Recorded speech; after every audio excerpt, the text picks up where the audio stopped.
From the darkness of early morning, the sea was calm but heavy with anticipation. Soldiers stood at the edge of landing craft, staring into the mist that clung to the horizon. The air carried a damp chill, and every wave that slapped against the hull seemed to echo louder than it should. Then, without warning, the stillness was broken.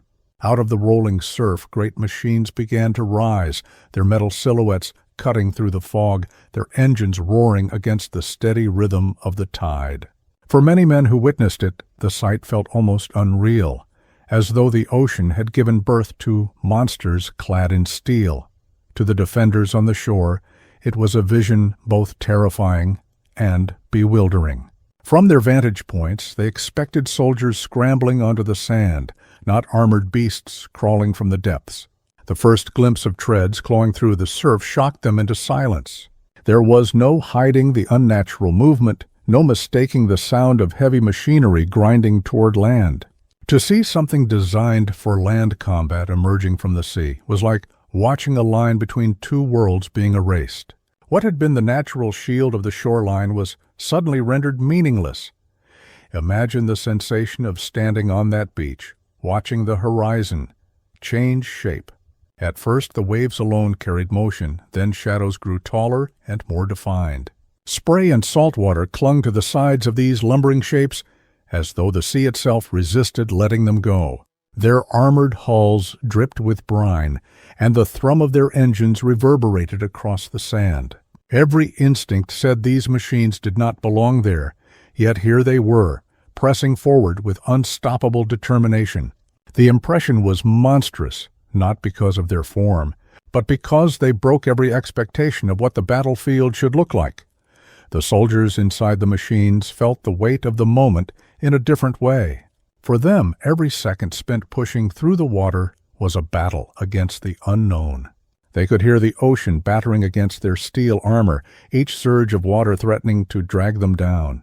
Claustrophobic interiors reeked of oil and sweat, their air filled with the grinding noise of engines straining to propel tons of steel forward.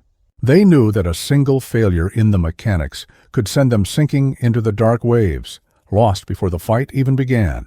To survive the journey from sea to land was itself a victory, one earned before the first shot was fired. On the shore, defenders scrambled to adjust their focus. Their machine guns had been trained on boats, not on tanks crawling through the surf. They hesitated, caught between disbelief and the need to react. The sound of armor striking against rock and sand signaled that this was no illusion. The monsters were real, and they were coming closer with every grinding turn of their tracks. What had seemed an impregnable line of defense was suddenly vulnerable, and fear crept into the hearts of those who had thought the sea would always shield them. For the attackers, the sight of their own tanks breaking free of the waves stirred a very different emotion. Relief washed over them, mingled with awe. They watched machines that had seemed doomed to fail in theory, proving their worth in reality. Each vehicle that clawed its way onto land meant survival, meant strength, meant a chance at pushing forward. The soldiers knew that behind those armored hulls lay not only firepower but also hope, the hope that the invasion would not end in slaughter. In that moment, the ocean was no longer an obstacle. It was the stage for a transformation in the art of war. The first emergence of amphibious tanks was not just a mechanical achievement, but an event that altered human perception of the battlefield. It was a revelation that war was no longer confined to clear lines of land and sea. The machines, dripping with salt water and grinding forward, embodied both terror and triumph. To one side, they promised destruction, to the other, survival. Their arrival marked the dawn of a new era, where even the ocean could not shield an enemy from the reach of armored power. And for those who witnessed it firsthand, the memory would never leave them. The promise of the amphibious tanks was undeniable, yet from the very beginning, they carried with them a heavy burden of doubt. For military leaders and engineers alike, the vision of a tank that could swim seemed almost too ambitious. On one hand, supporters spoke of a breakthrough that could transform coastal assaults, allowing armor to roll onto beaches that once trapped soldiers in deadly bottlenecks. On the other, skeptics saw nothing but danger, believing that these machines would prove more coffin than weapon. This clash of perception framed every test, every deployment, and every moment they were pushed into action. Those who believed in them argued with conviction. They claimed that armored support during the first moments of a landing could mean the difference between success and disaster. They envisioned tanks clawing onto beaches, silencing gun nests, and giving infantry precious cover to establish a foothold. To these commanders, the amphibious tank was a symbol of progress, a bold stroke of imagination made real by engineering. It was a gamble, but one they felt worth taking, because the alternative was to send men ashore with little more than courage and hope against entrenched defenders. Yet the critics were equally forceful in their warnings. They pointed to the unpredictable power of the sea, an enemy no army could ever fully control. A tank was built to fight on solid ground, not to resist waves and salt water. One mechanical fault, one breach in its armor, and the machine would sink like a stone, taking its crew with it. To them, it was not ingenuity, but folly, exposing soldiers to a fate more horrifying than bullets and shells. This fear, rooted in the memory of failed trials and sunken prototypes, shadowed every discussion of their use. The contrast between promise and peril grew sharper with each test run. In calm waters, some tanks managed to glide forward, rising from the surf with a triumph that thrilled their crews. But when the seas grew rough or the conditions less forgiving, disaster struck. Entire crews vanished beneath the waves, trapped inside steel that became their grave. The survivors on shore bore witness to both outcomes, the miraculous and the tragic, in the span of a single operation. To see tanks succeed one moment and vanish the next was to understand both the power and fragility of the idea itself. Imagine being a soldier, watching one of these tanks disappear into the waves before ever reaching the beach.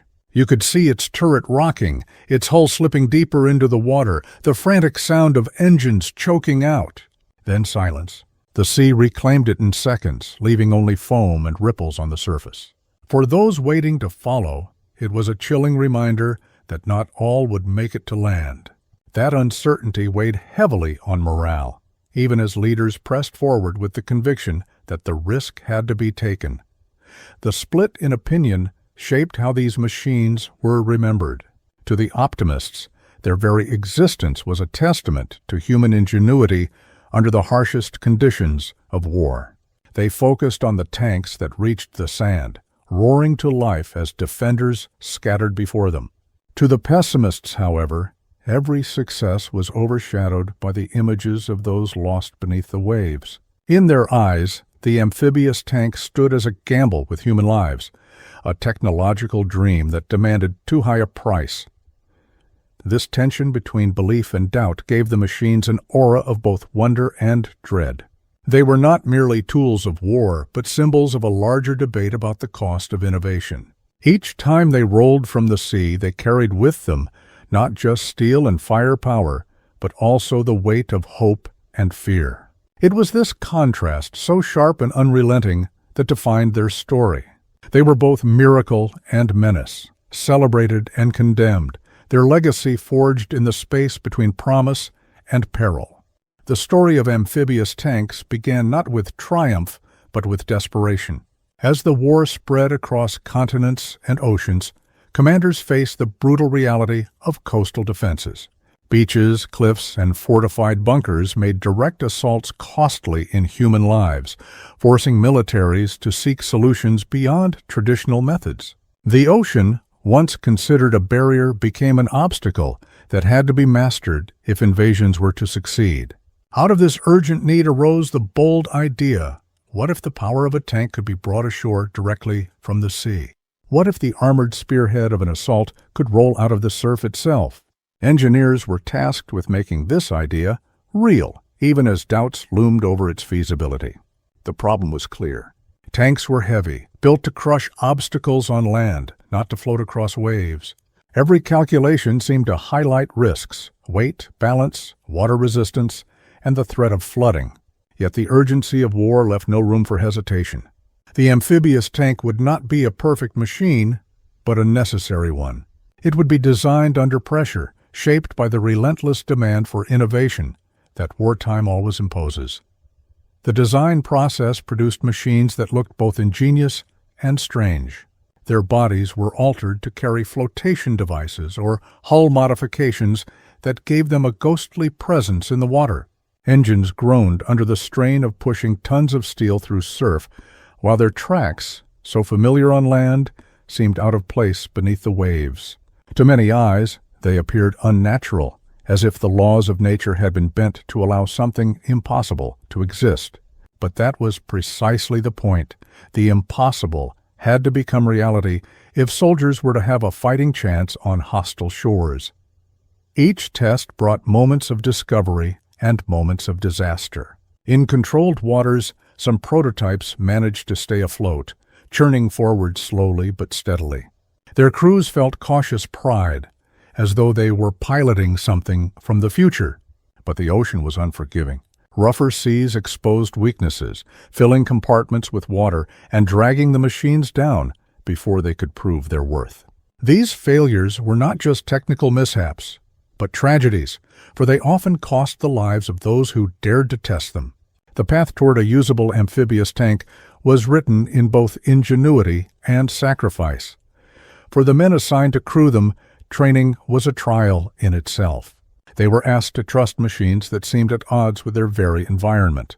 Claustrophobic interiors offered little comfort, only the sound of straining engines and the smell of fuel mixing with saltwater spray.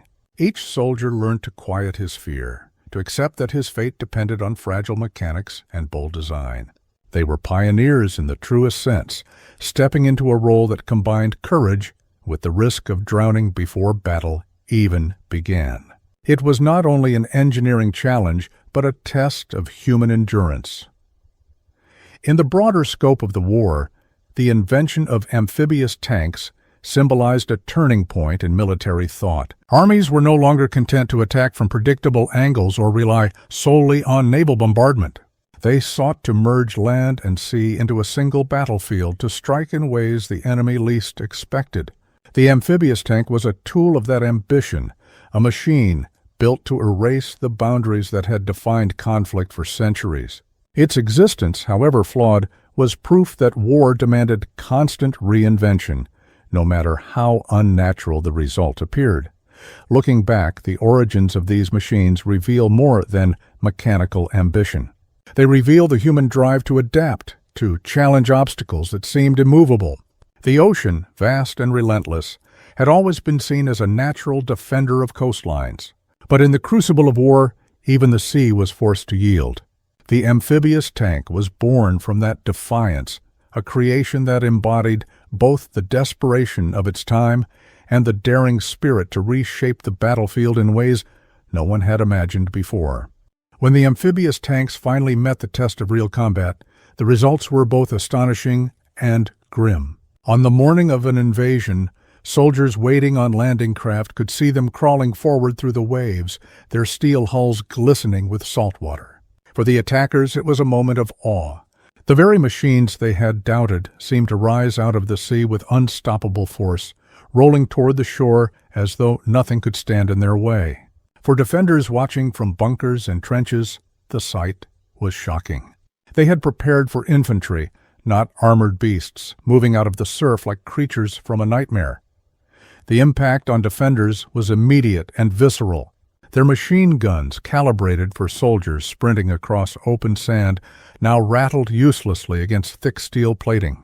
The tanks pressed forward, their tracks clawing into wet sand, grinding closer with each turn. Gunfire sparked against their sides, but the machines did not falter. Every yard they advanced weakened the illusion of coastal defenses as unbreachable walls. To see the line between sea and land, crossed in such a way, unsettled even hardened veterans. For the first time, defenders realized that the ocean no longer guaranteed safety. For infantry following behind, the tanks offered more than firepower. They gave cover. Soldiers pressed against their flanks, sheltering from bullets and artillery that rained down from the cliffs.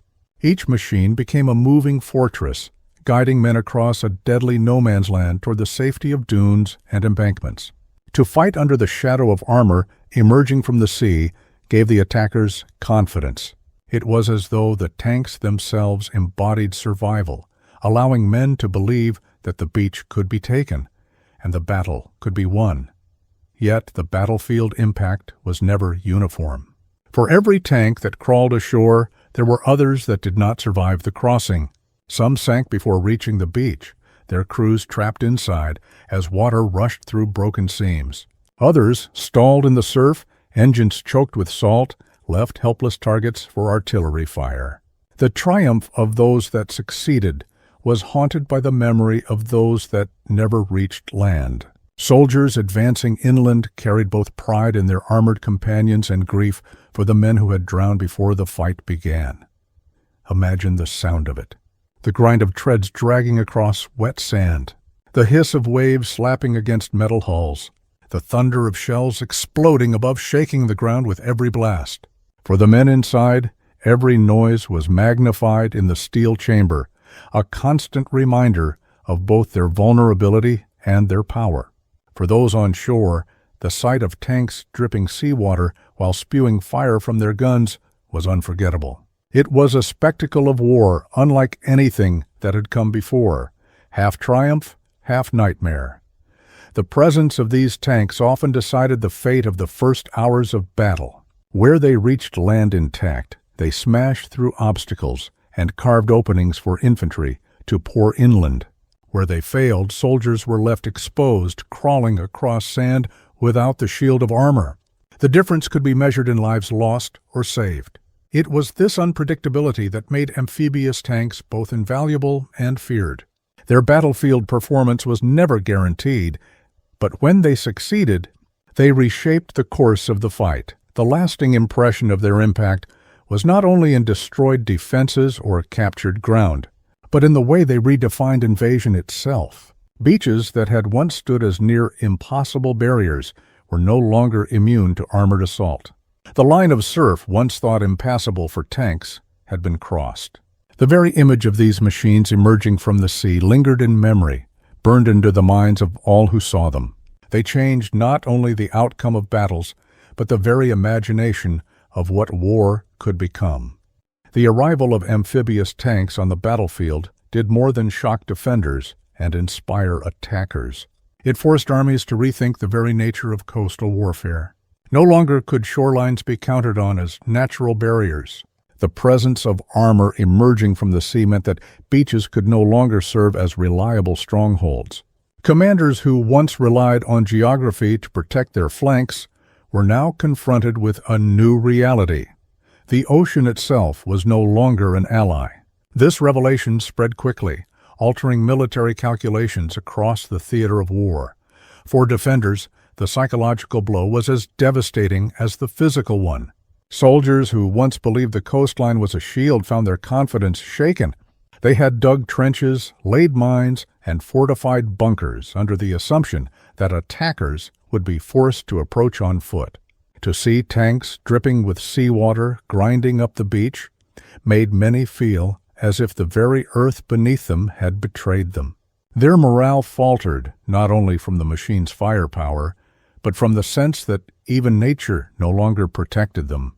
Fear and doubt seeped into defensive lines, weakening resistance before a shot was even fired. For the attackers, the consequences were the opposite. Amphibious tanks became a symbol of possibility, a promise that no obstacle was insurmountable. Infantrymen, who once dreaded the charge across open sand, now believed in survival as long as they could follow in the wake of armor.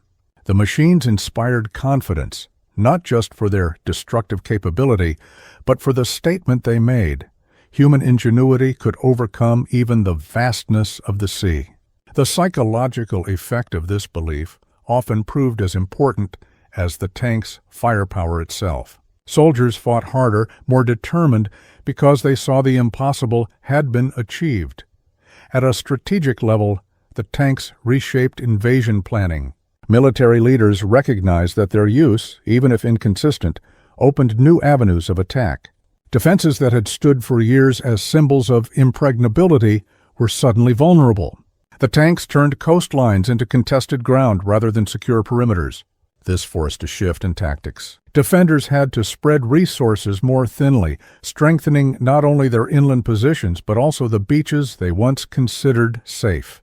The ripple effect of this adaptation stretched far beyond any single battle. The presence of amphibious tanks also carried consequences for logistics. Engineers had to plan for their transport, maintenance, and deployment in hostile waters. Entire supply lines had to adjust to accommodate these machines, from the ships that carried them to the crews who serviced them in the field. Each successful landing made the case for investing more in their production, even as the failures highlighted their limitations. In this way, the amphibious tank became a subject of constant debate among those responsible for balancing innovation against practicality.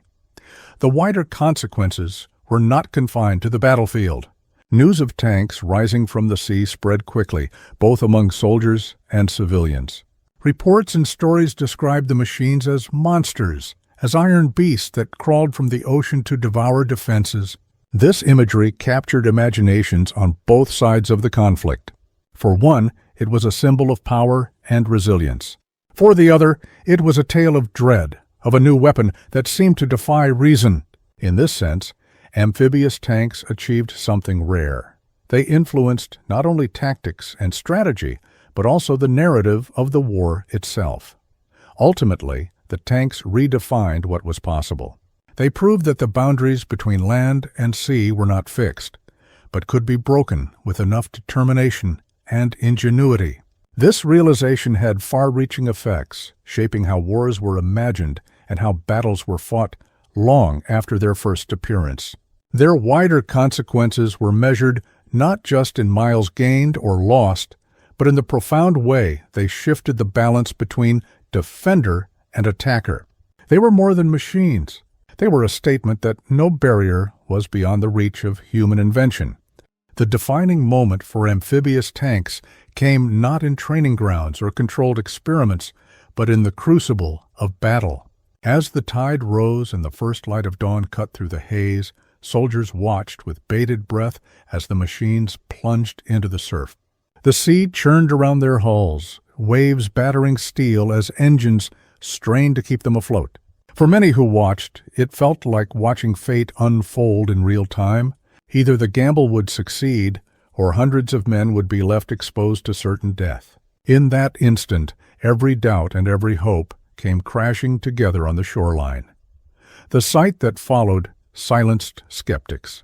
Against the roar of the waves and the fury of enemy fire, some of the tanks pushed through, their turrets emerging from the spray like the heads of monsters. Each machine that survived the crossing became a moving testament to resilience. They clawed their way onto the sand, dripping with salt water, their guns firing almost immediately at bunkers and gun nests. The impossible had been done. Armor had crossed the ocean and was now unleashing its fury on land. The spectacle was so profound that even defenders who had steeled themselves for invasion could not believe what they were seeing. For the attackers, the moment was transformative. Infantrymen, who moments earlier had braced themselves for a desperate run across open beaches, suddenly found cover behind rolling steel. Fear gave way to determination as men surged forward in the shadow of tanks that seemed invincible. The sound of gunfire was joined by the grinding roar of treads digging into sand, a mechanical thunder that carried with it the promise of survival. To fight beside these machines was to feel that the tide had shifted, that the balance of power was no longer fixed against them. The defenders, however, felt something entirely different. From fortified positions they unleashed everything they had, but the tanks kept coming. Shells exploded around them, waves of bullets ricocheted off their armor, and still they pressed forward. Each machine that survived the surf seemed to mock their preparations, tearing holes in defenses once thought secure. Panic spread among ranks that had trusted the sea to shield them. The realization that even nature could no longer hold a line shattered their confidence. In that moment, their will to resist began to erode as quickly as the sand beneath their feet. Imagine the sounds of that climax.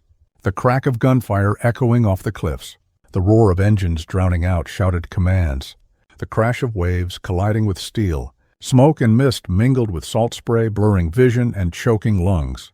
Amid this chaos, the tank stood as undeniable proof of human ingenuity, hulking reminders that no barrier was absolute.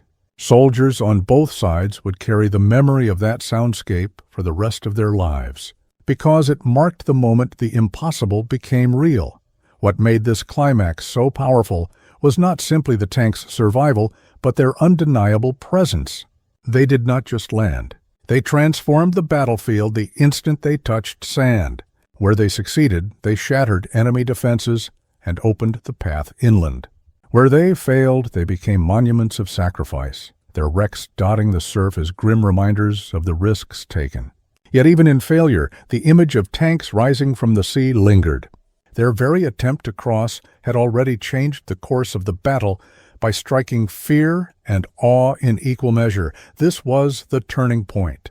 The debate between believers and skeptics ended not in words, but in the smoke and fire of combat. Amphibious tanks had proven they could not only exist, but matter. They had survived the test of waves and enemy fire alike, delivering on their promise in the most dramatic way possible. From that moment forward, no soldier, no commander, and no defender could ever look at a coastline the same way again. The climax of their story was not perfection, but revelation, the realization that the sea itself could no longer stop the march of war. In the aftermath of their dramatic appearances, amphibious tanks left behind a legacy that was both complex and enduring. They were never flawless machines, and their record remained mixed between spectacular success and heartbreaking loss. Yet what mattered most was not their statistics, but the image they carved into the memory of the war. Soldiers who saw them crawl from the sea spoke of it for the rest of their lives. The vision of steel monsters rising out of the surf was unforgettable, a moment when the natural order seemed to bend under the weight of human invention. Their legacy lay in the way they redefined invasion. Before their arrival, coastlines were viewed as natural barriers, defenses reinforced by geography itself. Afterward, the illusion of safety was gone. The amphibious tank had shown that the boundary between sea and land was not absolute. It proved that with enough determination, engineering could erase even the most fundamental obstacles. In this way, they were not just machines of war, but symbols of a new kind of thinking where no frontier was beyond reach. For the men who rode inside them, the memory was more intimate and haunting.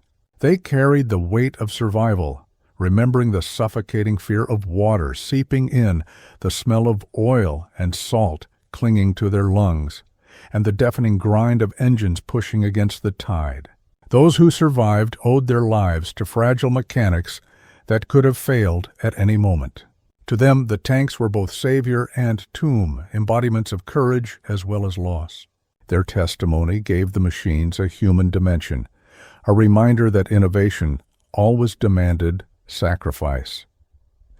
In the years that followed, the story of amphibious tanks became more than military history. It became a lesson about the human spirit's refusal to accept limitations. Engineers and strategists looked back on them as early steps in a broader journey toward technologies that would blur the boundaries of land, sea, and even air. They were not the final word in innovation, but a beginning, a signal that war had entered a new age where imagination would dictate the battlefield. Their influence extended beyond the war, shaping ideas about how future conflicts might be fought. Yet they also remained a cautionary tale. Their failures were not forgotten, nor were the lives lost when the ocean proved too powerful to overcome.